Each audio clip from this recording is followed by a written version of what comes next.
4 வந்து ஆரம்பிக்கிறோம். இயல் 4 வந்து ஒரு எளிமையான பகுதி. சில கேள்விகளும்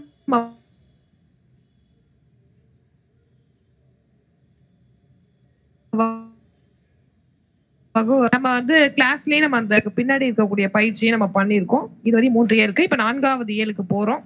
4வது இயல் இன்னைக்கு முடிக்க முடிஞ்சா முடிச்சுட்டு மேபி 5th யூனிட் ஸ்டார்ட் பண்ணுவோம். டைமிங்க பொறுத்து நம்ம ஆரம்பிப்போம். இப்ப இதுவரையும் நம்ம இப்படி போயிட்டு இருக்கோம். இப்ப நம்ம 4வது யூனிட்டுக்குள்ள போறோம்.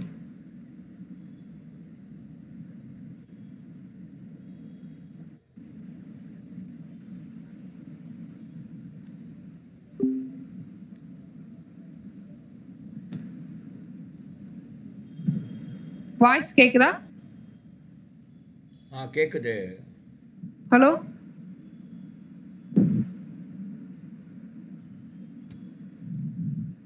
கேக்குது ஆதித்யா, எனக்கு கேக்குது வாய்ஸ். Okay sir.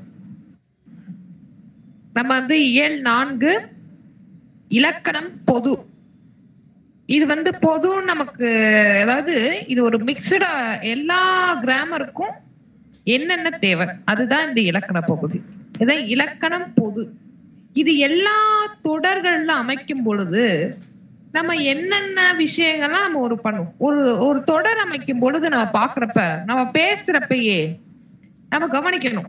ஒரு விஷயத்தை நம்ம ஒரு தொடர் கவனிக்கிறப்ப அது ஆணா பெண்ணா, நிகழ்காலமா எதிர்காலமா வருங்காலமா, நம்மள சொல்றாங்களா ஏத்தவங்கள சொல்றாங்களா இல்ல பொதுவா சொல்றாங்களா, இந்த 3 தன்மையுமே நம்ம பார்ப்போம். இந்த 3 தன்மையும் தான் வச்சு பேசணும்.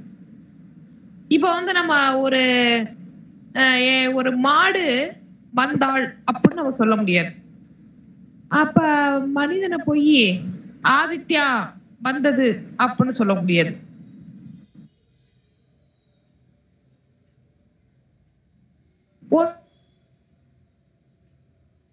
ஒரு மங்கை வந்து மரியாதை அல்லது என்ன சொல்ல, ஒரு மனிதருக்கு உள்ள பண்பை கொடுப்பதும் அது இலக்கண பிழையாக போகுது.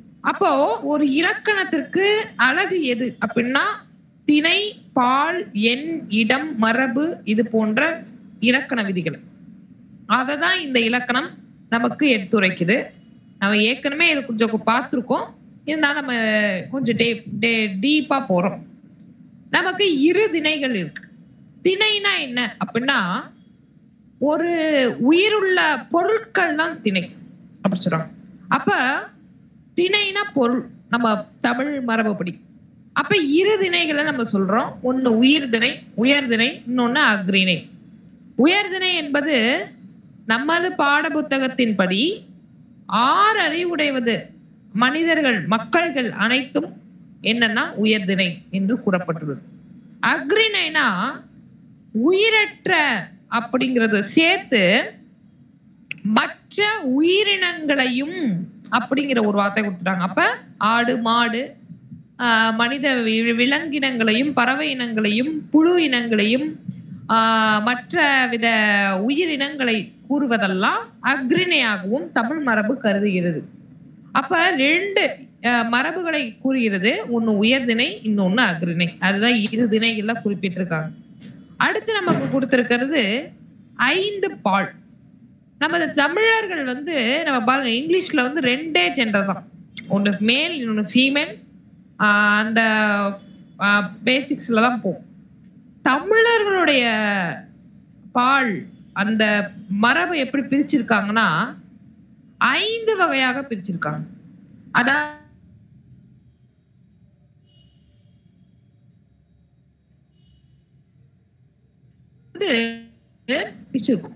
உயர்திணை, அதாவது உயர்திணையில அதை நான் பின்னாடி சொல்றேன். அதுக்கு முன்னாடி 5 பால் எதுன்னு சொல்லிட்டேன். ஃபர்ஸ்ட் ஆண் பால், பெண் பால், பலர்பால், ஒன்றன் பால், பலவின் பால் என்று 5 வகையாக பிரிச்சிருக்கும். ஆண் பால் அப்படிங்கிறது ஆண்கள் குறிப்பதை ஆண் பால் என்றும், பெண்களை குறிப்பது பெண் பால் என்றும், பலர்பால் என்பது உயிருள்ள, அதாவது 6 அறிவுள்ள மனிதர்களை பலர் இருப்பதை பலர்பால் என்று இங்கே குறிக்கிறது. அடுத்து ஒன்றன் பால். ஒன்றன் பால்ங்கிறது உயிரற்ற மனிதர்களை தவிர உள்ள மற்ற உயிரினங்களானவற்றுக்கான ஒருமையில குறிப்பது ஒன்றன் பாலாகவும், அதே விஷயத்த பலவற்றை குறிப்பது பலவின் பாலாகவும் 5 பாலாக நமது தமிழர்கள் குறித்துள்ளனர். அதுதான் இங்க சொல்றாங்க உயர்திணையில. அப்ப நம்ம என்ன சொல்றாங்கன்னா உயர்திணைங்கிறது உயிர் உள்ளவற்றில் அதை நாம் 3ஆ பிரிக்கிறோம். ஆண்பால், பெண்பால், பலர்பால். அக்ரிணையில 2ஆ பிரிக்கிறோம். ஒன்றன்பால், பலவின்பால். அதுக்குதான் கீழே எடுத்துக்காட்டு கொடுத்திருக்காங்க. இந்த எடுத்துக்காட்டு பாக்குறப்ப இன்னும் உங்களுக்கு புரியும். நான் ஏற்கனவே சொல்லியிருக்கேன், இந்த ஆண்பால் என்ன, ஆண்களை குறிப்பது ஆண்பால். வீரன், அண்ணன், மருதன் அவங்களாம் ஆண்பால். இப்ப அவங்க கிடையாது, அதாவது பொதுவான ஒரு எடுத்துக்காட்டு கொடுத்திருக்காங்க. பெண்பால் அப்படிங்கிறது மகள், அரசி, தலைவி, ஒரு குறிப்பிட்ட நபரை சொன்னா கூட அது பெண்பால்ல தான் வரும். பலர்பால் அப்படிங்கிறப்ப மக்கள், பெண்கள், ஆடவர் அப்படின்னு. இங்க என்ன உங்களுக்கு டிஃபரன்ஸ் நம்ம தெரிஞ்சுக்கணும். பலர்பால்ல மக்கள் அப்படிங்கிறப்ப ஆண்களையும் குறிக்கும், பெண்களையும் குறிக்கும். பெண்கள் அப்படிங்கிறப்ப அரசியா இருக்கலாம், அல்லது ஒரு பணிப்பெண்ணா இருக்கலாம். மற்ற பெண்களையும் இந்த பெண்கள் அப்படிங்கிறத குறிக்கிறது. ஆடவர் அப்படிங்கிறப்ப சிறுவர்களை குறிக்கலாம், சிறுவிகளை குறிக்கலாம். அது போல ஆனா பெண்ணா என்று வேறுபாடு இல்லாமல் பொதுவாக கூறுவது பலர்பால் என்று இந்த இடத்துல கொடுத்துருக்காங்க. அடுத்து நமக்கு கொடுக்கிறது அக்ரிணை பகுப்புகள். நம்ம ஏற்கனவே சொன்னதான். அதுல ஒன்றன்பால், பலவின்பால். ஒன்றன்பால்ங்கிறது ஒன்றினை குறிப்பது, பலவின்பால்ங்கிறது பலவற்றை குறிப்பது. ஆனா இந்த ஒன்றன்பால், பலவின்பாலுக்கான காமன் டேர்ம் என்னன்னா உயிரற்றவற்றை குறிப்பதும் மனிதர்களை அல்லாத விஷயங்களை கூறுவதுதான் இந்த விஷயங்கள். அதாவது இங்க பாத்தீங்கன்னா யானை, புறா, மலை இதெல்லாம் ஒன்றன்பால விட்டுறாங்க. அதே யானைகள், புறாக்கள், மலைகள் அப்படின்னு சொல்றப்ப அது பலவின்பால். இதான் வித்தியாசம். நல்லா கொஞ்சம் ஒன்றன்பாலாக கூறும்போது யானை, புறா, மலைன்னு சொல்றது ஒன்றன்பால். அதே இந்த கல் விகுதி சேர்க்கும் பொழுது அது பலவின்பாலாக மாறுகிறது. அதுதான் நம்ம முதல் அடிப்படை தமிழ்ல நம்ம தெரிஞ்சுக்க வேண்டிய விஷயம். ஒரு சென்டென்ஸ் அமைக்கிறப்ப இதெல்லாம் நம்ம பார்த்து அமைக்கணும். அது தப்பு நடந்தா என்ன, அந்த தப்பையே சரி செய்யற மாதிரி விஷயம் இருக்கு, அதை நம்ம பின்னாடி பார்ப்போம். அப்போ ஃபர்ஸ்ட் திணை பார்த்திருக்கோம். உயர்திணையா, அக்னிணையா, அது உயிர் உள்ளவையா, உயிரற்றவையா அப்படிங்கிறத பிரிக்கிறாங்க. 2வது ஆண்பாலா, அது ஒருவரை குறிக்கிறதா, ஒரு குறிப்பிட்ட ஆணை குறிக்கிறதா, ஒரு குறிப்பிட்ட பெண்ணை குறிக்கிறதா, அல்லது பொதுவாக குறிக்கிறதா, அல்லது உயிரற்றவற்றில் ஒருமையாக குறிக்கிறதா, அல்லது உயிரற்றவற்றில் பன்மையாக குறிக்கிறதா அப்படிங்கிறத 2வது விதியா சொல்றாங்க. அடுத்து 3வது மூவிடம் அப்படி சொல்றாங்க. இடம்ங்கிறது இந்த இடத்துல நமக்கு மதுரையோ சிவகங்கையோ குறிப்பது அல்ல. இடம்ங்கிறது ஒரு சென்டென்ஸ்ல எந்த இடத்துல அது வருது, அதுதான் இந்த இடத்துல நான் இங்கிலீஷ்ல சொல்றேன். ஒரு தொடர்ல எது ஒரு இடத்துல வருது அப்படிங்கறதான். அப்ப நமக்கு 3 இடங்கள் இருக்கு. தன்மை, முன்னிலை, படர்க்கை. ஈஸியா சொல்றேன். தன்மைங்கிறது நம்மை குறிப்பது. இப்ப நான் அப்படி சொன்னா அது தன்மை. முன்னிலை அப்படின்னா நமக்கு எதிராக உள்ளவரை குறிப்பது முன்னிலை. நமக்கு ஏத்தாப்புல ஒருத்தவங்க இருப்பாங்க, அதுக்கும் நம்ம ஒரு எடுத்துக்காட்டு பார்க்கலாம். இப்ப எடுத்துக்காட்டுக்கு நீங்கள், நீவீர் அப்படிங்கிறப்ப, படர்க்கை அப்படிங்கிறப்ப இந்த 2க்கும் அப்பாற்பட்டு பொதுவாக பேசுவது படர்க்கை. அவ்வளவுதான், சிம்பிள். இதுதான் மூவிடங்களாக நமக்கு கொடுத்திருக்காங்க. அப்ப இந்த மூவிடங்களுக்கு 2 தன்மை இருக்கு. ஒரு 2 தன்மைகள் இருக்கு. அதாவது இடத்திற்கு 2 தன்மை. ஒண்ணு பெயர்ல வரலாம், இன்னொன்னு வினையில வரலாம். பெயர் அப்படிங்கிறப்ப நமக்கு தெரியும், ஒரு நம்ம ஆண்பாலா பெண்பாலா அதெல்லாம் பெயர். அப்ப வினைங்கிறது, வினைனா இந்த இடத்துல என்னன்னா செயல். நம்ம என்ன செயலை செய்தோமோ அதுக்கானதான் வினைன்னு சொல்றோம். அப்ப இங்க என்ன சொல்றாங்க, 3 இடங்கள் இருக்கு. அப்ப அது பெயரா வினையான்னு கொடுத்துருவாங்க. அப்ப ஃபர்ஸ்ட் நம்ம தன்மை பார்க்கிறோம். தன்மையில தன்மை பெயர்கள். இந்த இடத்துல இந்த பாக்ஸ் ரொம்ப முக்கியம். இதுல இருந்து கேள்விகள் வரும், மிக மிக முக்கியம். அதனால நல்லா கவனிங்க. தன்மையில பெயர்கள். தன்மையில பெயர்கள் அப்படிங்கிறப்ப ஒரு மனிதனை குறிப்பது. அப்போ அது நான், யான், நாம், யாம் அப்படி சொல்றோம். அப்ப நான் அப்படின்னா நம்ம, யான் நான், அதே நம்மளதான். நாம் அப்படின்னாலும் நான் தான், யாம் அப்படின்னாலும் நாம தான்.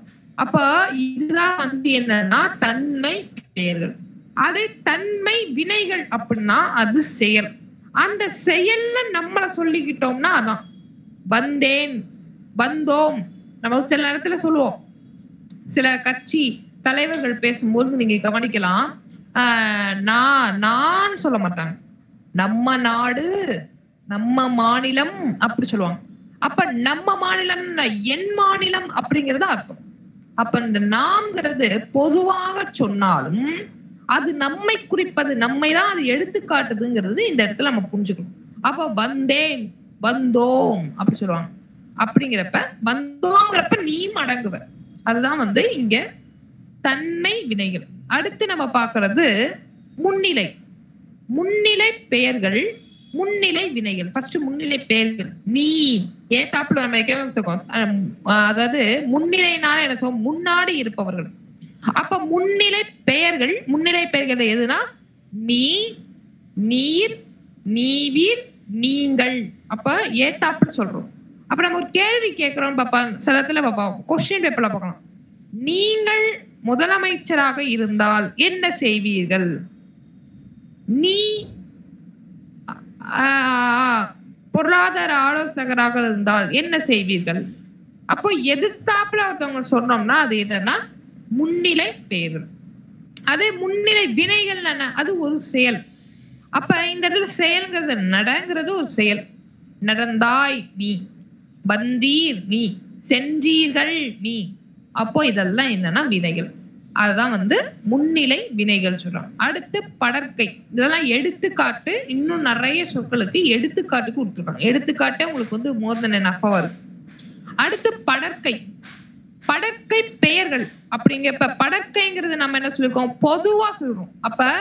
அப்ப நானா நீயா கிடையாது, அவன், அவள், அவர், அது, அவை.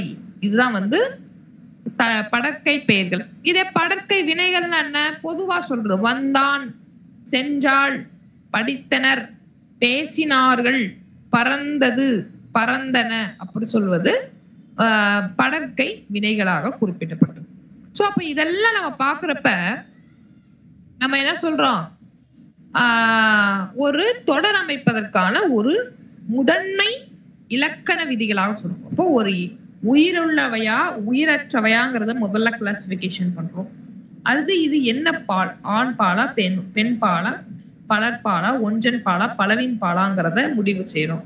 அடுத்து இது நம்மள சொல்றோமா இல்ல ஏத்தாப்புல இருக்கிறவங்கள சொல்றோமா இல்ல மூணாவது வரவங்கள சொல்றோமாங்கிறத சொல்றது இடம நமக்கு சொல்லுது. அடுத்து நம்ம பார்க்க போறது ரொம்ப முக்கியமான டாபிக். அதுக்கு முன்னாடி நான் ஒரு கேள்வி கேட்டுறேன். அக்கா வந்தது, இது தவறா சரியா? அக்கா வந்தது என்னது? அக்கா தவறு. அப்போ ஏன் தவறு? ஏன் தவறு நம்ம சொல்றோம்? கொஞ்சம் மைக்க பக்கத்துல வச்சு சொல்லுங்க பாப்போம். அக்கா வந்து பெண் பால், அதனால நம்ம வந்து வந்ததுன்னு யூஸ் பண்ணக்கூடாது. Very good. அப்போ அருமையா சொல்றாங்க. வந்ததுன்னு நம்ம சொல்லக்கூடாது. ஏன் சொல்லக்கூடாதுன்னா நமக்கு அப்போ ஒரு பெண் பால், பெண் பாலுங்கிறப்ப வந்தாள்ங்கிறது இங்க சொல்லணும், இல்ல வந்தார் அப்படிங்கிற சொல்லணும். அப்போ ஒரு மரியாதை நிமித்தம்ங்கிறது இருக்கு. அப்போ ஒரு இலக்கணத்திற்கே இது இயல்பு. அது இங்கிலீஷா இருந்தாலும் சரி, ஹிந்தியா இருந்தாலும் சரி, தமிழாக இருந்தாலும் சரி, இது எவ்வளவு தமிழ்ல நுட்பமா கொடுத்திருக்காங்கிறத நம்ம பார்க்க போறோம். அடுத்து someone is mic is on, please off it. அடுத்து நம்ம பார்க்கிறது 3 விஷயம். அப்போ நம்ம சொல்லிட்டோம், தப்புனா தப்புதான். அக்கா வந்தது அப்படி சொல்லக்கூடாது, அக்கா வந்தாள்னு சொல்லணும், இல்ல வந்தார்னு சொல்லணும். அப்போ இந்த இடத்துல 3 இலக்கணங்களை படிக்கணும். அப்ப தவறுன்னு நீங்க சொல்றீங்களே, அந்த தவறுக்கு பெயர் தான் வலு. தமிழ் என்ன சொல்றாங்கன்னா வலு. தவறுங்கிறது வந்து தமிழ் சொல்லல, வலு என்பது தமிழ். அது இலக்கண முறைப்படி ஒரு தப்பா ஒரு விஷயத்த சொன்னோம்னா அது வலு. அந்த தப்ப சரி செஞ்சு சொன்னோம்னா அது வளா நிலை. அடுத்து அந்த தப்பையே நீ சரி செய்யற மாதிரி சொன்னேன்னா அது வலு அமைதி. வலு அமைதிக்கு அப்புறமா போவோம். ஃபர்ஸ்ட் வலு நிலை இதை மட்டும் பாத்துருவோம். வலுன்னா என்ன? இலக்கண முறையுடன் பிழையின்றி பேசுவதும் எழுதுவதும் வளாநிலை அப்படின்னு சொல்றாங்க. அப்ப வளாநிலைன்னு என்ன? தப்பு இல்லாம கரெக்டா சொல்லிட்டீங்கன்னா அது என்னது? வளாநிலை.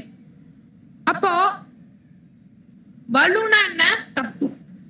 இலக்கண முறையின்றி பேசுவதும் எழுதுவதும் வலு. அவ்வளவுதான், சிம்பிள். இந்த ரெண்டே டைம். நாளைக்கு கொஸ்டின் வரும். எப்படி கொஸ்டின் வரும்? இலக்கண முறையுடன் பிழையின்றி பேசுவதும் எழுதுவதும் டேஷ் எனப்படும் அப்படின்னு கேட்டுருவாங்க. அப்ப வலுவா, வளாநிலையா, வலு அமைதியா, மேற்கண்டவற்றில் எதுவும் இல்லையா? அப்படிதான் கேள்வி நாளைக்கு வரும். அப்ப நீங்க என்ன சொல்லணும்? நல்ல கொஸ்டினை படிச்சு பார்க்கணும். இலக்கண முறையின்றி பிழையின்றி அப்படி சொல்லணும்.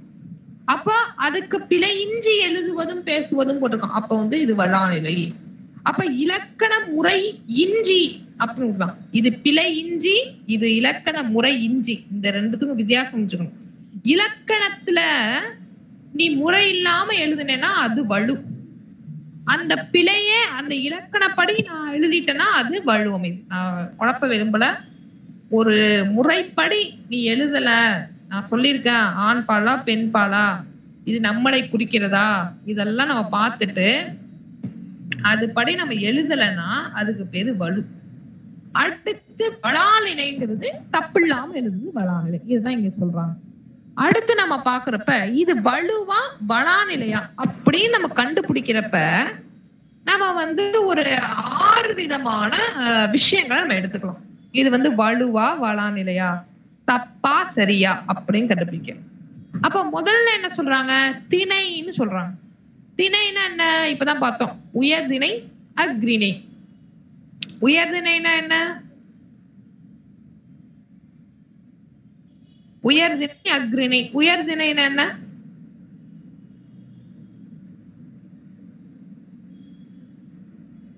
ஈஸி, நம்மளே சொல்லலாம். ரொம்ப நாளா படிச்சுட்டு வர்றோம். செகண்ட் ஸ்டாண்டர்ட்ல இருந்து படிச்சுட்டு வரோம். உயர்திணைன்னு என்ன? இப்ப கூட நடத்திட்டேன்.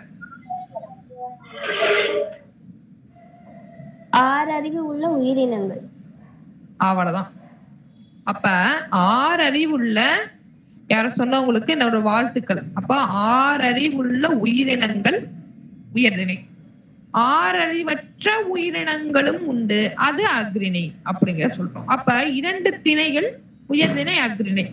அடுத்து பால், 5 பால். ஆண் பால், பெண் பால், பலர் பால், ஒன்றன் பால், பலவின் பால்ங்கிறது 5 பால். இடம்ங்கிறது இப்பதான் பார்த்துட்டு வந்தோம். தன்மை, முன்னிலை, படர்க்கை. தன்னை குறிப்பிட்ட தன்மை, எதுல வரவங்கள சொன்னா முன்னிலை, பொதுவா சொன்னா அது படர்க்கை. அடுத்து காலம். காலம்ங்கிறது நமக்கு எல்லாருக்கும் தெரிஞ்ச விஷயம். நிகழ்காலம், எதிர்காலம், வரும் எதிர்காலம், எதிர்காலம், நிகழ்காலம், முந்தைய காலம். அதான் நம்மளுடைய காலம். Present, past, future. That's it. வினாங்கிறது என்ன? கொஸ்டின். இத பத்தி அடுத்த இயல்ல நல்லா படிப்போம். ஃபர்ஸ்ட் நீங்க கொஸ்டின்னா என்ன? கொஸ்டின்னா என்ன? வினானா என்ன? ஒருவரை அது தெரிந்தோ தெரியாமலோ, நல்லா கொஞ்சம் தெரிந்தோ தெரியாமலோ. சில பேர் கொஸ்டினை தெரிஞ்சுக்கிட்டே கொஸ்டின் கேட்பாங்க. நமக்கு எல்லாம் தெரியும், தெரிஞ்சுக்கிட்டா அவங்களுக்கு தெரியுதா அப்படின்னு டெஸ்ட் பண்றதுக்கு. சில பிள்ளைங்கலாம் ஸ்கூல்ல பாத்தீங்கன்னா நமக்கு தெரிஞ்சிருக்கும், அந்த பிள்ளைங்களுக்கு அந்த ஆன்சர் என்ன தெரியும். அப்துல் கலாம் ராமேஸ்வரத்தில் பிறந்தார் அப்படிங்கறது அந்த பிள்ளைங்களுக்கு தெரியும். சரி, அப்துல் கலாம் எங்க பிறந்தார்னு ஆசிரியர் கேட்கும். ஆனா ஆசிரியருக்கு தெரிந்திருக்கும் அப்துல் கலாம் ராமேஸ்வரத்தில் பிறந்தார். நம்மளை பார்த்து கேட்பாங்க. அது ஒரு வகை. அதே வினாவுல இன்னொரு விஷயம் சொல்றோம். என்னது? நமக்கு ஒண்ணுமே தெரியாது, அதை இன்னொருத்தவங்கள்ட்ட கேட்டு தெரிஞ்சுக்கிறோங்கிறது அது ஒரு வினா. அப்போ தெரிந்தோ தெரியாமலோ கேட்பதுதான் வினா. அதே விடைங்கிறது என்ன? தெரியாத விஷயத்தை கேட்டு பெறுவது விடை. அதுதான் வினா விடை. அது ரொம்ப அது விடா. இப்ப இப்ப இங்கிலீஷ்ல why are you late அப்படின்னா என்ன? ஏன் லேட்டா வந்த அப்படி கேட்கறது போல where are you late அப்படின்னு கேட்க முடியுமா? கேட்க முடியாது. அப்ப அது இலக்கண முறை, இலக்கண பிழை அப்படின்னு நம்ம தமிழ் படி அது வலு. அப்ப வேர் ஆர் யூ லேட் தான் கேட்கணும். ஒய் ஆர் யூ லேட் தான் கேட்கணும். வேர் ஆர் யூ லேட்னு கேட்க கூடாது. அப்ப அது வலு அது வேர் ஆர் யூ லேட்னு கேட்டா அது வலு. ஒய் லேட் அப்படின்னு கேட்டா அது வலு நிலை. அப்ப இதுதான் வினாக்கான மரபு. அடுத்து மரபுனா என்னன்னா, இது நிறைய நீங்க படிச்சிருப்பீங்க. இப்போதைக்கு நான் வந்து ஈஸியா சொல்றேன். அப்படின்னா, காகம் கரையும், காகம் கத்தாது. காக்கா கரையும் தான் சொல்லணும். குயில் கூவும் தான் சொல்லணும். குயில் கத்துதுன்னு சொல்லக்கூடாது. கூரை வேய்ந்தனர் தான் சொல்லணும். கூரை வேய்ந்தனர், கூரை கட்டுறாங்கன்னு சொல்லணும். நம்மளாம் தப்பு.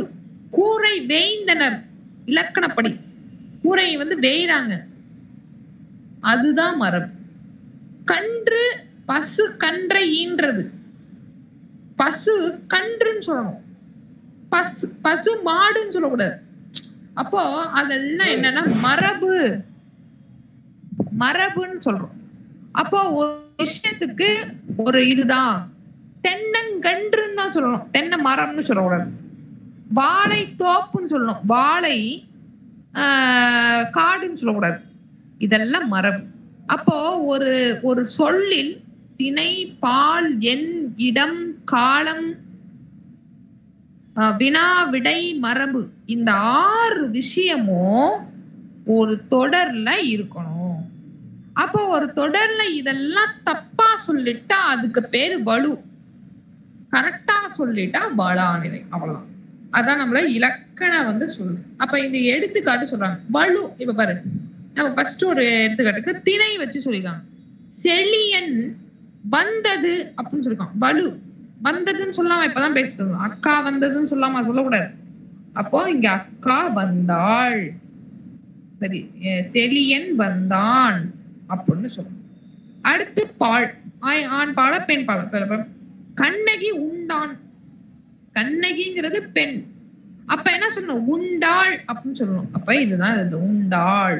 அடுத்து பாருங்க, இடம், நீ வந்தேன், நீ வந்தேன்னு சொல்லலாமா? சொல்லக்கூடாது. இடம்ங்கிறது நீனா என்னது, நம்ம நீனா என்ன, முன்னிலை. அப்ப நீ வந்தாய்.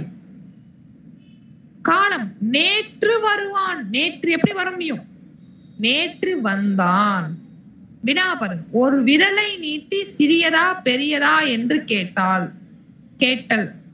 அப்ப இங்க நம்ம சொல்றோம், ஒரு 2 விரல்களை காட்டி எது சிறியது எது பெரியது என்று கேட்டல். அந்த கொஸ்டினை பாருங்க எவ்வளவு தவறு பாருங்க.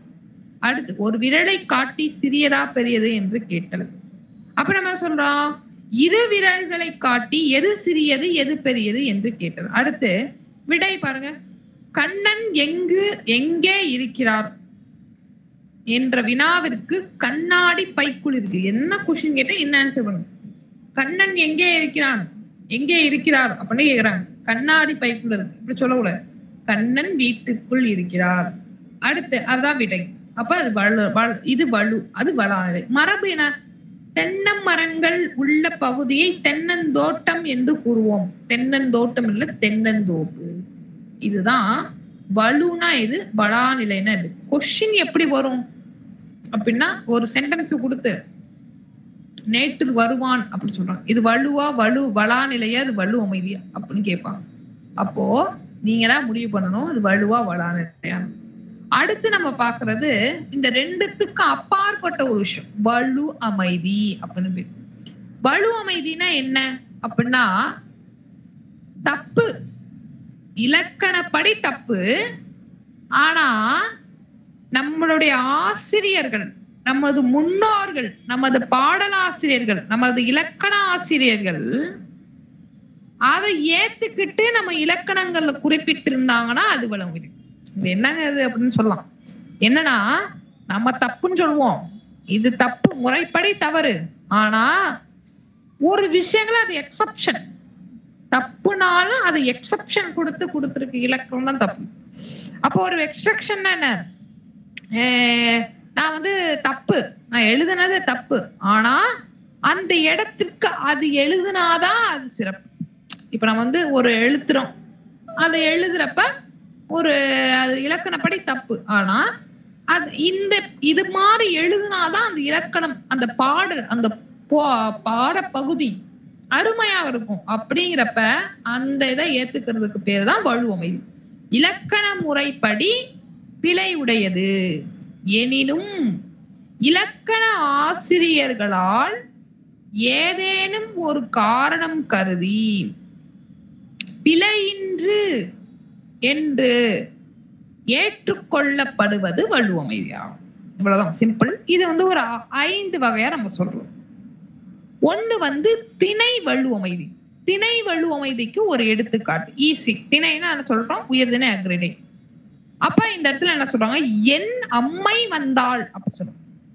என் அம்மை வந்தாள் அப்படி அதாவது என் அம்மை வந்தாள் அப்படின்னு என் அம்மை வந்தாள்ங்கிறது தப்பு கிடையாது. It's good sentence, correct. ஆனா யாரை பார்த்து சொல்றாங்கன்னா மாட்டை பார்த்து கூறுவது திணை வலுவமைதி. அதாவது ஒரு மாட்டை பார்த்துட்டு என் அம்மை வந்தாலும் நம்ம சொல்லக்கூடாது. அப்ப வந்தது அப்படிங்கறதுதான் மரியாதை, அதுதான் இலக்கணம். ஆனா இந்த இடத்துல என் அம்மை வந்தாள் அப்படின்னு சொல்றப்ப தப்பா இருந்தாலும் கூட அந்த தொடருக்கு, அந்த இலக்கண பாடலுக்கு அது சரி. அப்போ இந்த இடத்துல என்ன சொல்றோம்? என் அம்மை வந்தாள் என்ற அக்னிணையை உயர்திணையாக கொள்வதும் கூட இந்த இடத்துல சரி.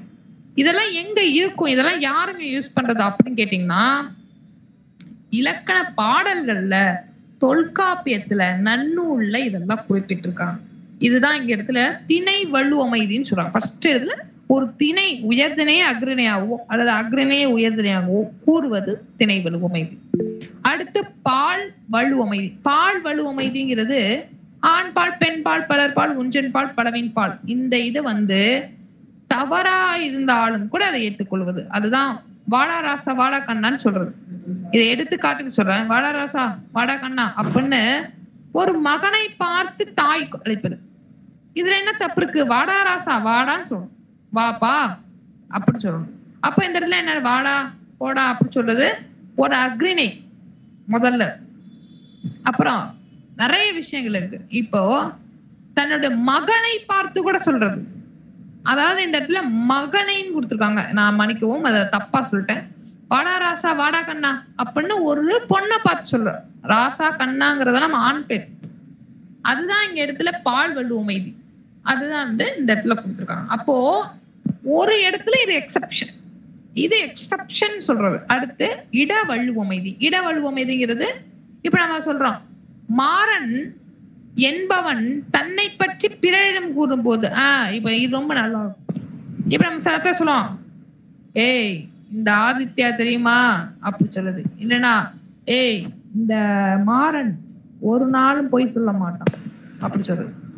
இந்த மாறன் அப்படிங்கிறது தான் அப்படின்னா என்ன அர்த்தம்? இந்த இடத்துல நான் ஒரு நாளும் பொய் சொல்ல மாட்டேன்னு சொல்லுவது இலக்கண பிழை.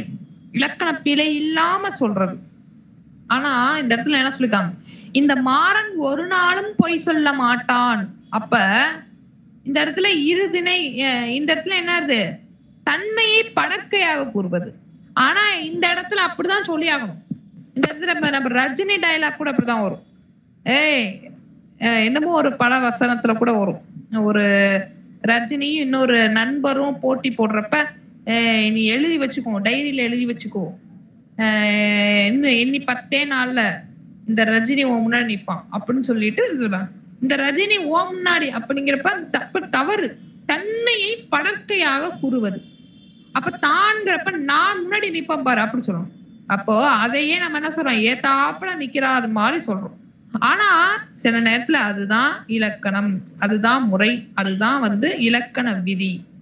அடுத்து 4வது கால வலுவமைதி. காலம்னா என்ன அப்படின்னா நிகழ்காலம், எதிர்காலம், வருங்காலம்.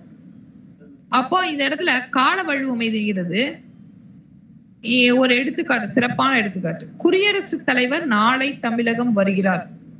அப்ப நாளை அப்படிங்கிறது, நாளைங்கிறது கன்ஃபார்ம் கிடையாது.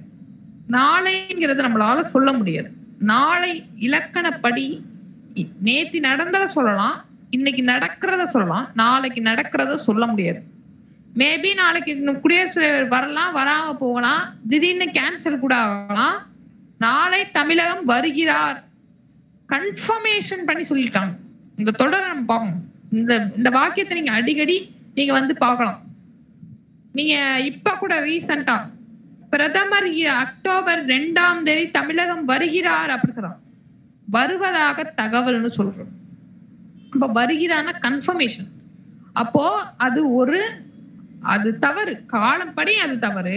ஆனா அதுக்கு ஒரு வேற நடந்துரும், கன்ஃபர்மேஷன் படி நடந்துட்டுனா அது கால வழுவமைதி. எவ்வளவு அழகா நம்மளோட தமிழ் மரபை பாருங்க, எவ்வளவு அழகா ஒரு தப்ப கூட இந்த இடத்துல யூஸ் பண்ணிக்கலாம். இது exception for the particular sentence or poem or prose அப்படிங்கிற மாதிரி ஒரு ரூல் கொடுத்துருக்காங்க. இதுதான் தமிழ்.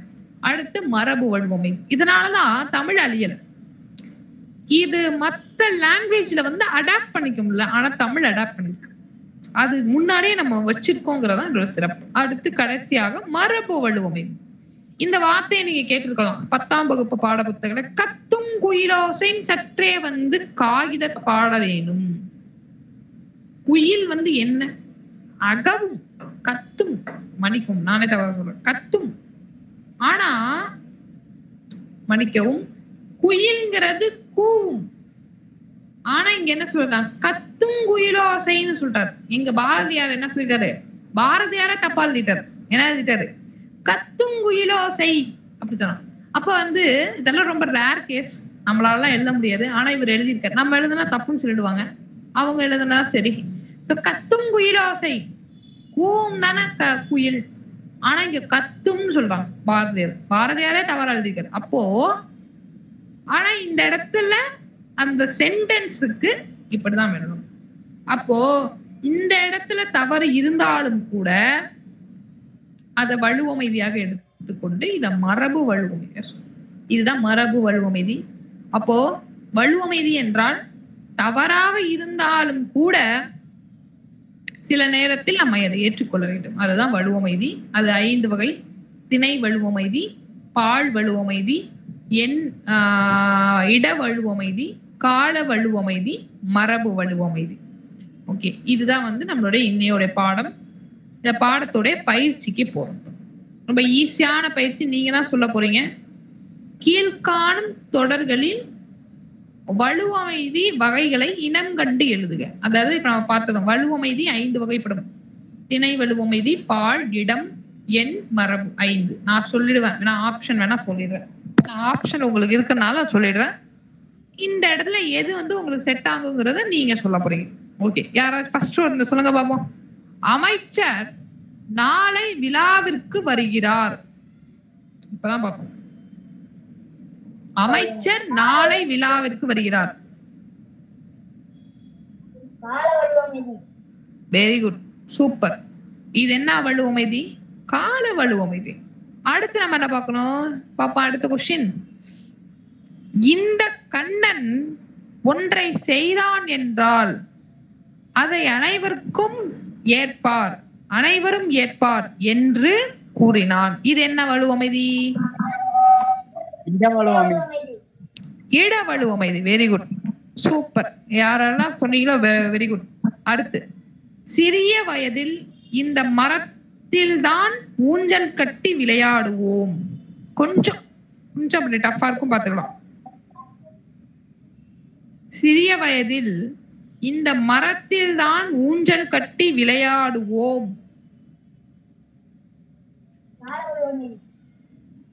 என்னது? கால வழுவமைதி. அவ்வளவுதான். இது என்ன வழுவமைதினா கால வழுவமைதி. என்ன கால வழுவமைதினா விளையாடுவோம் சொல்லிருக்கான். விளையாண்டோம், விளையாடினோம் அப்படின்னு சொல்லியிருக்கணும். விளையாடுவோம் சொல்லிருக்கான். அப்புறம் எதிர்காலத்தை குறிச்சிருக்கு, அதனால தவறு. அடுத்து, செல்வன் இளவேலன் இந்த சிறுவயதிலேயே விளையாட்டுத் துறையில் சாதனை புரிந்திருக்கிறார். இது என்ன வழுவமைதி?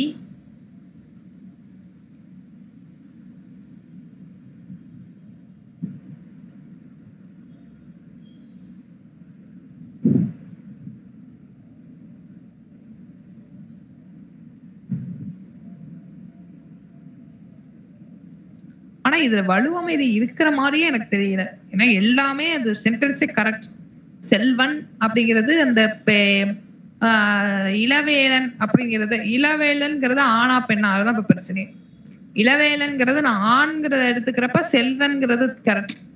அத பெண்ணாக எடுத்துக்கிறப்ப சில சொல்லுக்கு வந்து பெண் அர்த்தம் உள்ளதனால செல்வின்னு போடணும். அப்ப இது எனக்கு வந்து கிடைச்ச ரிசோர்ஸ் படி இது திணை வலு அமைதின்னு கொடுத்துருக்காங்க. ஆனா இந்த இளவேலன்கிறது ஆணா பெண்ணாங்கிறப்ப ஆண்கிறத என்னோட கருத்து. அதை நம்ம எடுத்துப்போம். சரி, அடுத்து 2வது கொஸ்டின் பார்ப்போம். 2வது பார்ட். அடைப்பு குறிப்புக்கு உள்ளவாறு மாற்றுக. நீங்க தான் சொல்ல போறீங்க. தந்தை மகனே, நாளை உன்னுடைய தோழன் அழகனை அழைத்து வா அப்படின்னு சொல்ற. நல்ல கொஸ்டின் கவனிக்கணும். தந்தை மகனே, நாளை உன்னுடைய தோழன் அழகனை அழைத்து வா, உன் ஃப்ரெண்டை அழைச்சிட்டு வா அப்படின்னு சொல்லி உங்க அப்பா சொல்றாங்க. யார் உன் ஃப்ரெண்டுனா அழகன் அப்படிங்கறது சொல்றாங்க.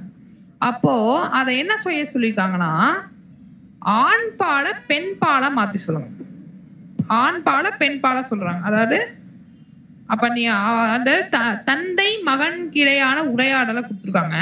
நீங்க தந்தை மகளுக்கான உரையாடலை மாத்த போறீங்க. அவ்வளவுதான். ஈஸி தான்.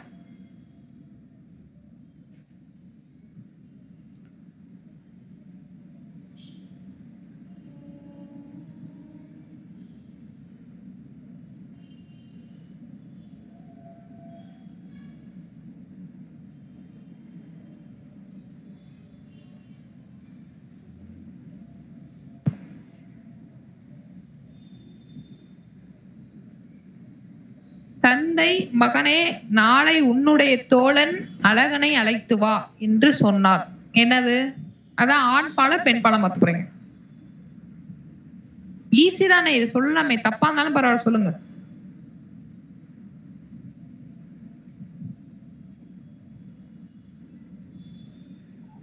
மகளே, நாளை உன்னுடைய தோழி அழகியை அழைத்து வா.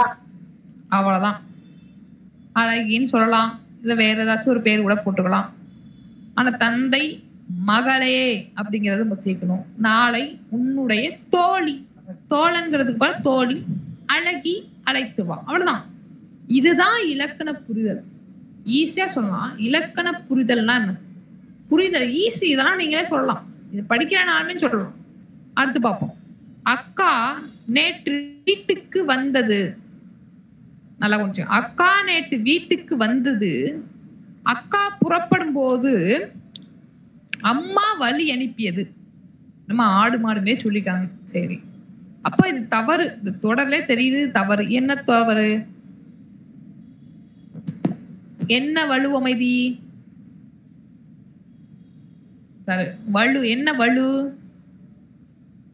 என்ன தப்பு நடந்திருக்குங்க?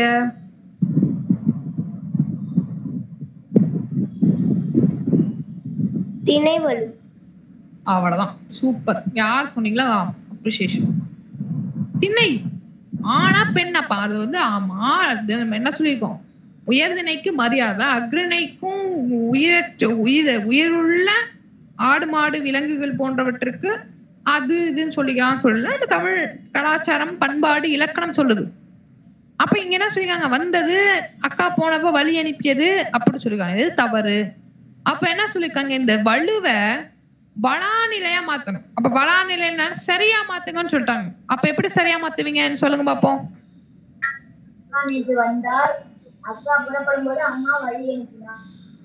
அவ்வளவுதான். சூப்பர். அடுத்து பின்றீங்க. அடுத்து இதோ முடித்து விடுவேன் என்று செயலை முடிக்கும் முன்பே கூறினான். ஒருத்தர் சொல்றாரு, முடிச்சிட்டங்க. இப்ப நம்மள நிறைய பேர் இந்த பார்ப்போம். நம்ம ஏதாச்சும் ஒரு வண்டியில போயிட்டு இருப்போம். இப்ப நம்ம இப்ப எப்படி சொல்றது, எங்க ஊர் நான் சொல்றேன். இப்ப வந்து நம்ம ஒரு திருவண்ணாமலைக்கு போறோம்னு வச்சுங்க. விழுப்புரத்துல திருவண்ணாமலை வந்துட்டு இன்னும் கொஞ்ச நேரம் தான் அப்படி சொல்லுவோம். பைக்ல போறப்ப நிறைய விஷயம் நம்ம ஊருக்கு போறப்ப நம்ம சொல்லுவோம், இன்னும் கொஞ்ச நேரம், ஒரு 10 நிமிஷத்துல வந்துரும். பாத்தீங்கன்னா அது ஒரு 1/2 மணி நேரம். அதே மாதிரிதான் இங்கேயும் சொல்லிக்காரு. அதே இதோ முடித்து விட்டேன் அப்படின்னு ஒரு செயலை முடிக்கிறதுக்கு முன்னாலே சொல்றேன். அப்ப இங்க என்ன சொல்றாங்கன்னா, இது வந்து வளாநிலை. வளாநிலையை வலு அமைதியாக மாற்றுது. வளாநிலைன்னா என்ன?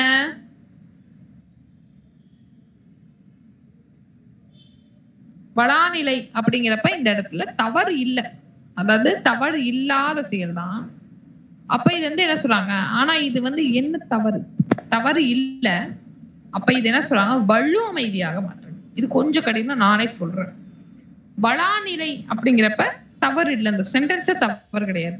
ஆனா இது என்ன வலு அமைதி, இதோ முடித்து விட்டேன் அப்படிங்கிறதே இது என்னது, கால வலு அமைதி.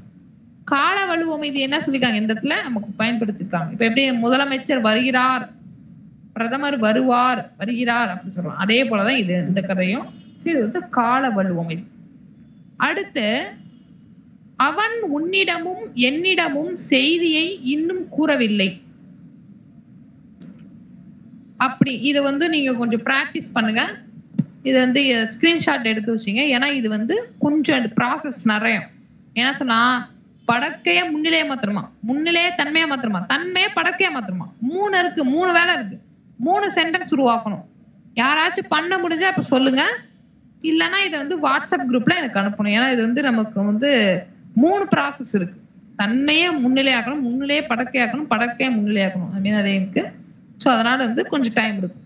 நான் உங்களுக்காக ஒரு சென்டென்ஸ் கொண்டு வந்திருக்கேன். குழந்தை அழுகிறான் பார், குழந்தை அழுகிறான் பார் அப்படின்னு ஒரு சென்டென்ஸ். இது என்ன செய்ய சொல்லிருக்காங்க, தப்பா சரி செய்ய சொல்லிருக்காங்க. இப்ப எப்படி நீங்க தப்பா செய்ய, குழந்தை அழுகிறான் பார்.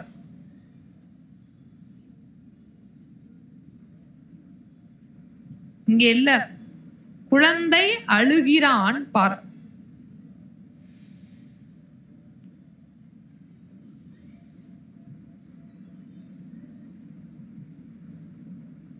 என்ன சார், எல்லாம் கரெக்ட் தானே சார்? குழந்தை அவ்வளவுதான். குழந்தை அழுகிறது, குழந்தை அழுகிறது, அழுகுதுன்னு சொல்லக்கூடாது. பார்ப்பேன் அக்ரினே போயிடும்ல. குழந்தை அழுகிறது, தொடர்கிறது. அப்ப அழுகிறது பார் அப்படிங்கிற சொல். இதுல ஏன் அழுகிறதுன்னு சொல்றாங்கன்னா, அது ஆனா பெண்ணா சொல். அப்ப ஒரு பையன் பெயரை சொல்லியிருந்தாங்கன்னா அழுகிறான்னு சொல்லிக்கலாம். அது பெண் பிள்ளைய சொல்ல அழுகிறாள் அப்படி சொல்லிக்கலாம். ஆனா குழந்தைன்னு சொல்லலாம். அப்ப அங்க என்ன வரும், அழுகிறது அப்படிங்கிறதுதான். அழுகுது, அழுகுகிறது, அழுகுதுன்னு சொல்லக்கூடாது, அழுகிறது அப்படின்னு சொல்றப்ப அதுதான் வந்து கரெக்டான சென்டென்ஸ். Very good, super. இதுல வந்து நம்ம நேரம் ரொம்ப எடுத்துக்க வேணாம். 3 விஷயம் இருக்கு. வினா விடை வகைகள், அடுத்து பொருட்கள். நமக்கு டைம் இருக்கு, 8:30க்கு நான் முடிச்சிடறேன் கரெக்டா. இன்னும் 10 மினிட்ஸ் இருக்கு. 10 மினிட்ஸ் மட்டும் நான் எடுத்துட்டு ஒன்னே தான் எடுக்க போறோம். இன்னொரு கிளாஸ்ல இந்த பாடத்தை இன்னொரு பாதி பகுதியை இன்னொரு கிளாஸ்ல பார்க்க போறோம். இதுவரை நடத்தினது புரியுதா? ஏதாச்சும் டவுட் இருக்கா? Any doubt? இதுவரை நடத்தினது இல்லனே இப்ப நடத்தினது ஏதாச்சும் டவுட் இருந்தா சொல்லுங்க, நம்ம அடுத்து கிளாரிஃபை பண்ணிட்டு போயிடலாம். டவுட், ஏதாவது கொஸ்டின்? கிளாஸ கண்டினியூ பண்ணிடுவோமா? ஓகே, எஸ் ஆர் நோவா? ஓகே, கண்டினியூ பண்ணிடுவோம். வினா விடை வகைகள் பொருட்கள். வினா விடை வகைகள். வினாக்கும் இப்பதான் பார்த்தோம், என்னங்க வினாக்கு விடைக்கு இத்தனை வகையா அப்படின்னு கேக்குற மாதிரி நம்ம இலக்கணம், தமிழ் இலக்கணம் சொல்லுது. அடுத்து பொருட்கள். பொருட்கள்ங்கிறது பெரிய டாபிக், நம்ம அடுத்த வகுப்புல தான் இருப்போம். இன்னைக்கு வந்து வினாவோட வகைகள் மட்டும் தான் பார்க்கணும். விடையை நாளைக்கு அடுத்த வாரம் தான் பார்க்க போறோம். அடுத்த வாரம் மீன்ஸ் நெக்ஸ்ட் கிளாஸ்ல தான் பார்க்க போறோம். வினாவோட வகைகளை மட்டும் பார்த்தோம். இந்த இடத்துல என்ன சொல்றாங்க, நம்ம பல்வேறு அதாவது ஒரு அறிஞர் சொன்னார், பெரியார் சொன்னார். தந்தை பெரியார் என்ன சொல்றார், ஒரு பகுத்தறிவு உள்ள மனிதன் அவனோட முதல் செயல் என்னன்னா கேள்வி கேட்கிறது. கேள்வி கேட்கிறது தான் பகுத்தறிவான விஷயம். ஆதி காலத்தில், அதாவது ஆதி காலம் மீன்ஸ் ஒரு சங்க வேத காலம், அதுக்கப்புறம் 19ஆம் நூற்றாண்டின் பகுதிகளில் சதி என்ற ஒரு செயல்படும். அதாவது ஒரு ஆண் இறந்து விட்டால் அவனுடைய மனைவியும் சேர்த்து, மனைவி உயிருடன் இருக்கும் பொழுது அவனை எதிர்த்து. எவ்வளவு பெரிய அவலம் இல்லையா? இன்னைக்கு இந்த மாடர்ன் டேஸ்ல இதெல்லாம் ஏத்துக்க முடியாது. ஆனா அப்ப நடந்திருக்கு. அப்போ அதுக்கெல்லாம் ஏன் அடிப்படையா ஒரு விஷயத்த நம்ம ஒரு கேட்கல, ஏன் அது தொடர்ந்தது அப்படின்னா, அப்ப பெண்கள் கேள்வி கேட்கல, ஒரு வினாவை எழுப்பவில்லை. ஒரு வினாவை எழுப்பியிருந்தால் அது தடுக்கப்பட்டிருக்கும். அதுதான் இங்க இலக்கணம். அப்போ வினாங்கிறது எவ்வளவு முக்கியம்னா, ஒரு மொழியோடைய வளர்ச்சி, ஒரு சமூகத்தோடைய வளர்ச்சி, ஒரு பிற்படுத்தப்பட்டோருடைய வளர்ச்சி, ஒரு பெண்களுடைய வளர்ச்சி, மாணவர்களுடைய வளர்ச்சி, எல்லாரையும். அதுதான் வினாவுடைய சிறப்பு. அந்த வினாவுக்கான விடைக்கான சிறப்பு. நிறைய விதமான வரலாற்று தடயங்கள் கண்டுபிடிக்கிறோம். ஏன்னா ஒரு வினாவாலதான்.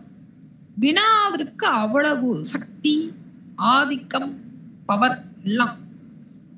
நம்ம ஏன் சிந்து சமவெளி நாகரிகங்களை தேடுறோம்? நம்ம ஏன் ஆதிச்சநல்லூர்ல போய் நம்ம அகழ்வாராய்ச்சி நடத்துறோம்? எல்லாத்துக்கும் காரணம் என்ன? வினா. எந்த நாகரிகம் மூத்த மொழி எது, எந்த மொழி மூத்த மொழிங்கிற அந்த கேள்விக்கான கேள்வியின் அடிப்படையில் தான் ஆராய்ச்சியே நடைபெறும் இல்லையா? நம்ம நாகரிகம் தோன்றுது, எந்த நாகரிகம் முதல்ல தோணுச்சு அது தெரியல. கொஸ்டின். அந்த கொஸ்டின்னாலதான் ஆராய்ச்சி தொடரும், வரலாற்றுகள் தேடப்படுகிறது. அப்போ கேள்விதான் அனைத்துக்கும் தலைவன், விடைக்கான ஹீரோ எல்லாமே. அப்போ ஒரு செயலை செய்வதற்கு வினா என்பது அறிவார்ந்த சமூகத்திற்கு தேவை. அப்போ வினாவை நமது தமிழ் இலக்கணம் எப்படி பிரிச்சிருக்கு? அதுக்கு நம்ம முதல்ல பார்க்க வேண்டியது, தமிழ் இலக்கண நூல்கள் பலவற்று. தொல்காப்பியம், நன்னூல், சிலப்பதிகாரம், மணிமேகலை. இலக்கண நூல்கள்னு பாக்குறப்ப தொல்காப்பியம், நன்னூலை குறிக்கணும். அப்ப இந்த நன்னூல்ல குறிப்பிட்ட ஒரு வாசகம் இருக்கு. அறிவு அறியாமை ஐயுறுதல் குழல் கொடை ஏவல் தரும் வினா ஆறும் இலிக்கார்.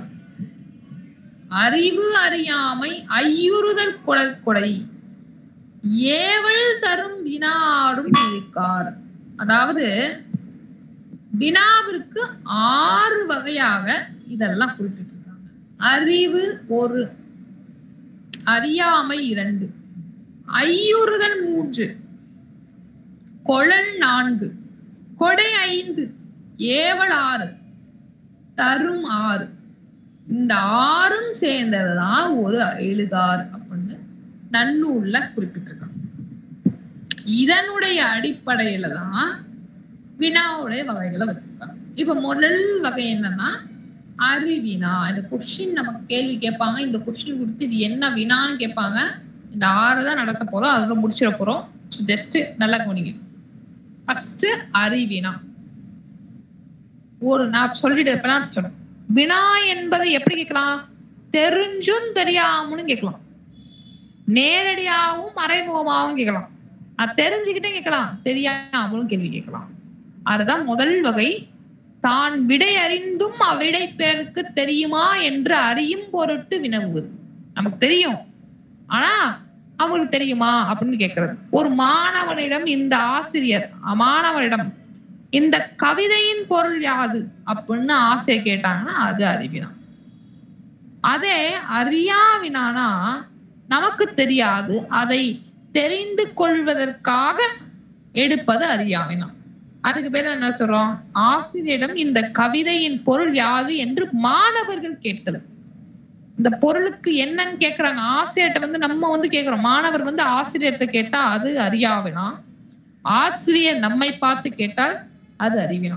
ஆனா இப்ப மாணவர்களே அறிவினா கேட்க ஆரம்பிச்சிட்டாங்க. மாணவர்கள் என்ன பண்ண ஆரம்பிச்சிட்டாங்க? அறிவினா கேட்க ஆரம்பிச்சிட்டாங்க. நமக்கு தெரியும், அது டீச்சர் டெஸ்ட் பண்ணி பாத்துருமா அப்படிங்கிற மாதிரி அறிவினாவை கேட்க ஆரம்பிச்சிட்டாங்க. அடுத்த ஐய வினா. ஐயம்னா பயம், டவுட், அதுதான் ஐயம். ஐயம் நீங்கி தெளிவு பெறுவதற்காக கேட்கப்படுவது ஐய வினா.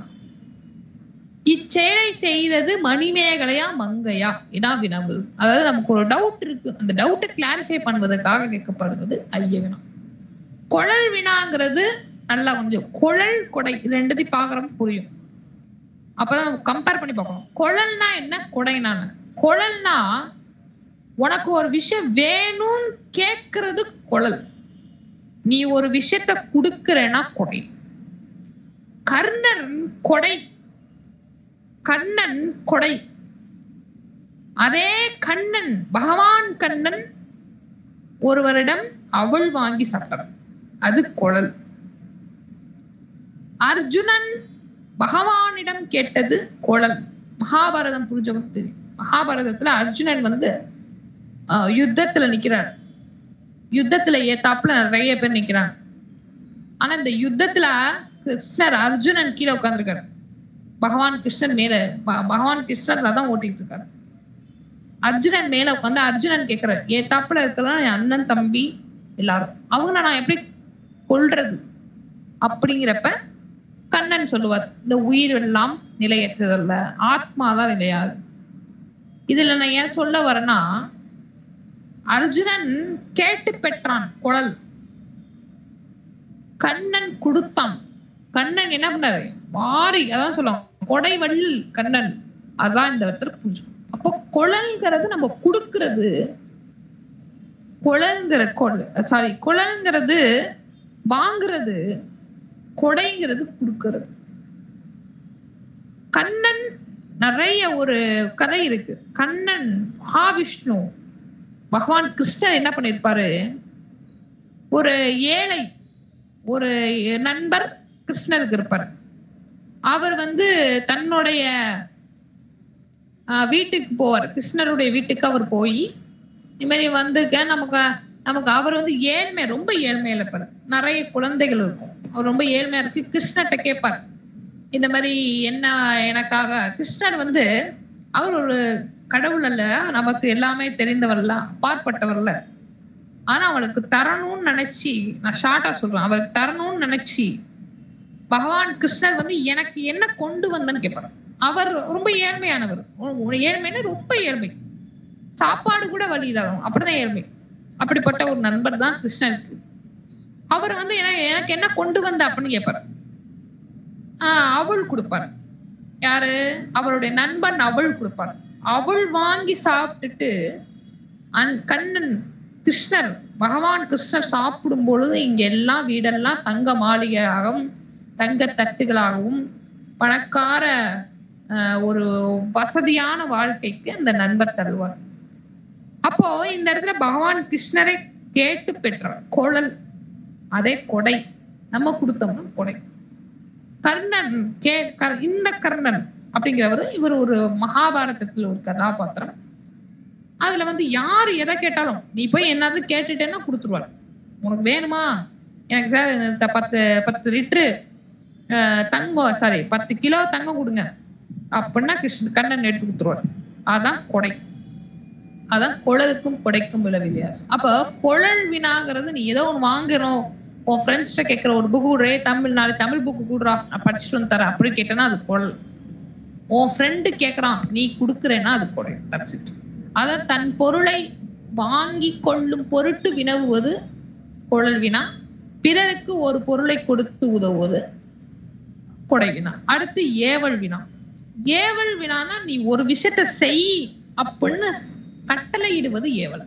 ஒரு செயலை செய்யுமாறு ஏவுவது பொருட்டு ஏவல் வினா. வீட்டில் தக்காளி இல்லை, நீ கடைக்கு செல்கிறாயா என்று அக்கா தம்பியிடம் வினாவில் கேட்பது, அதான் ஏவல் வினா. அப்போ நம்ம வினாவை 6 வகையில நன்னூலுடைய அடிப்படையில நம்ம பிரிக்கணும். அறிவினா, அறியா வினா, ஐய வினா, குழல் வினா, கொடை வினா, ஏவல் வினா.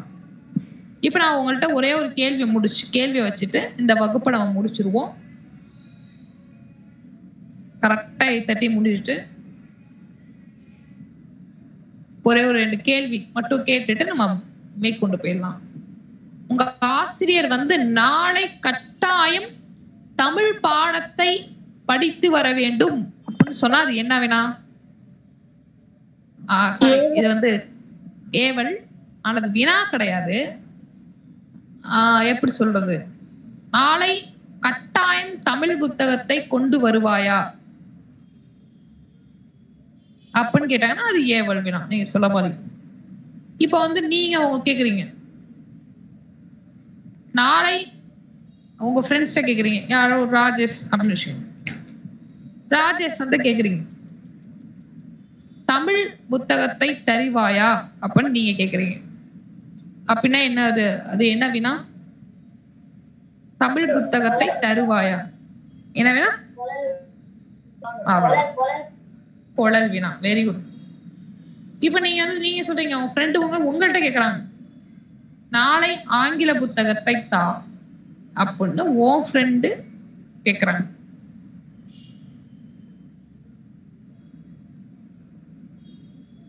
என்ன கேள்வி?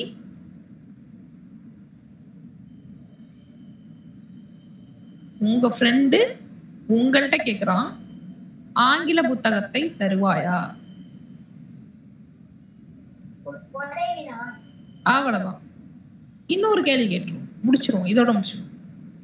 நாளை பிரதமர் தமிழகம் வருகிறாரா அப்படின்னு ஒரு கேள்வி. இது என்ன வினாவா இருக்கலாம்? என்ன வேணா? ஐயம்ங்கிறது டவுட். கரெக்ட்.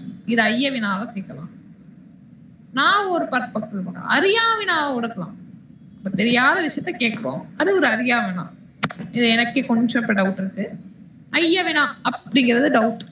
வருகிறாரா அப்படிங்கிறப்ப ஒரு டவுட் வருது. குட், நல்ல ஒரு டவுட். உங்க ஆசிரியர் உங்கள்கிட்ட ஒரு கேள்வி கேட்கிறாங்க,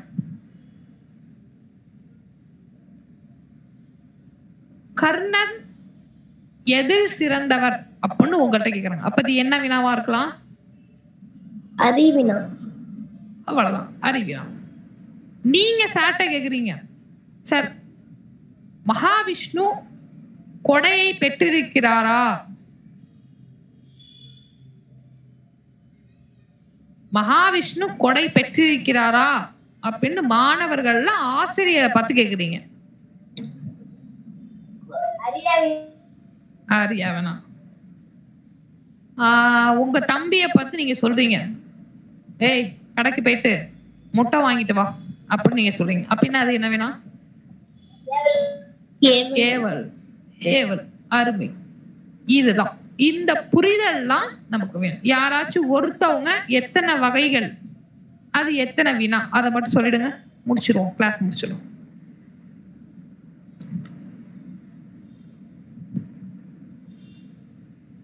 நீங்க சொல்றீங்களா நான் சொல்லுவோம்?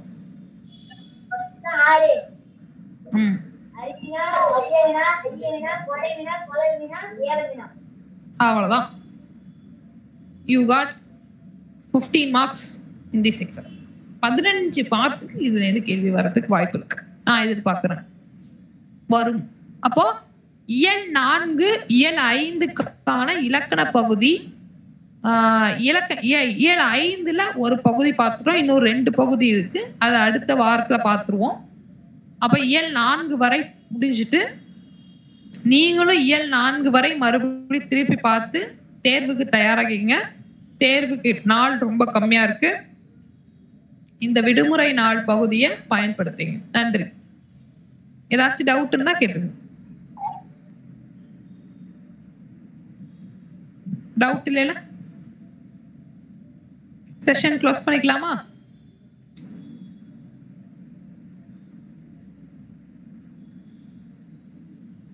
ஓகே, நான் வந்து உங்க டவுட் இல்ல நான் ஏத்துக்கிறேன். Okay, thank you.